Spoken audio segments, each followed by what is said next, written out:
All right, hey, Josh here at a Lumber Company, actually out here in Wyandot County. Let's get in here, a little windy here, but hey, before I do this, check this out here, Burnished Slate. Don't normally see a lot of these, but a Burnished Slate sidewall there, and black, all right? So black roof, black trim, but this is actually Burnished Slate. Let me get a little bit closer so you can see this. You know, obviously I see a lot of pole barns, but check that out right there, Burnished Slate on the sidewall. Doesn't that look pretty good? Bold.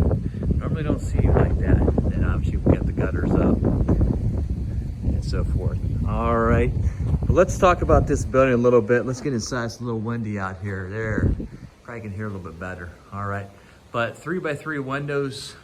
If you're thinking about this, this is actually a 24x36 post frame building, 10 feet tall. And then these door openings right here as I back out here, just to kind of give you an idea if you're looking to put like a 2-car garage up here. Those are 9x8s. You can see, and then you can see, just talking with the owner there. But a lot of people, you know, if you choose to do this, you know, then build a home later. You know, they got their RV, and then they're gonna build a home a little bit later. All right.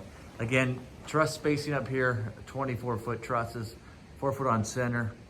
And we've talked about this numerous times, but I think it's wise to talk about it again. But we got the hurricane ties. Then you can see what we do if we don't put it on the post. We got the blocking there. You see that? We put the 2x6s right there. We put 4 nails right beside that truss to keep it tight there. And the reason why there, and you can see it here, this is a smaller building, 10 feet tall, but we can run our Purlins Flat and not on edge. And by the way, give me about 30 seconds and I'm gonna share with you how you can finance something like this, okay?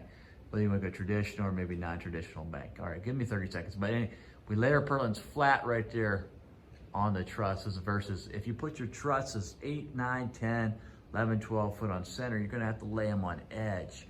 When you lay them on edge, boy, that's an issue, all right?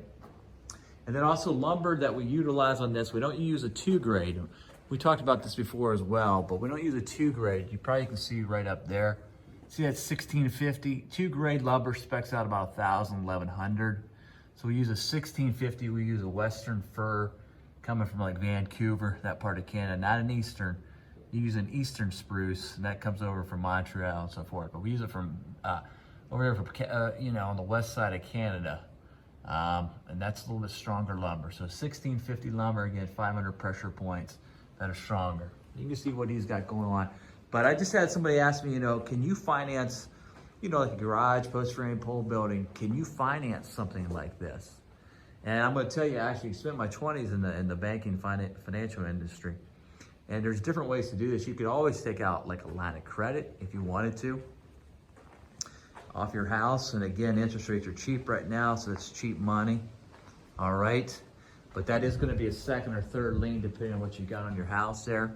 Or you can do like an ag credit, they'll finance that as well. A big bank like a Key Bank or Chase Bank, they won't do a stand-alone loan for this. But there are companies out there like Interbank, Home Loan Savings Bank.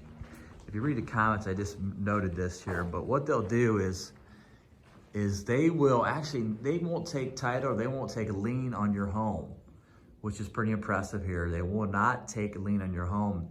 And you don't even have to have equity in your home to get the loan. Now, here's the rub on it. Here's the downside on it.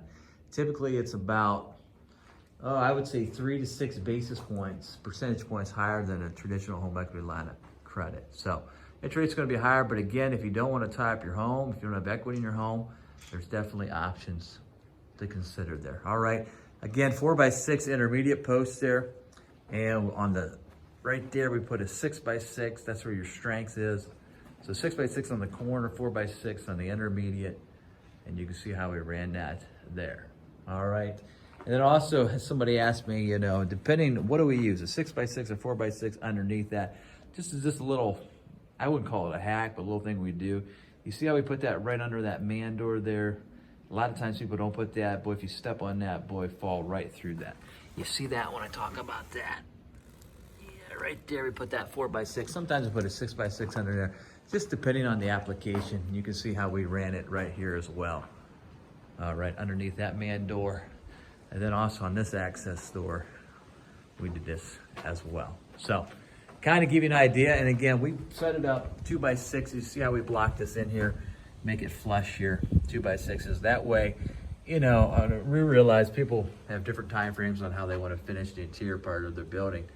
So we make it so if you want to come back and put sidewall and insulation on that, boom, it's set up to do that with that 2x6 flush with this. All right, so another post frame right here. And comments are always welcome.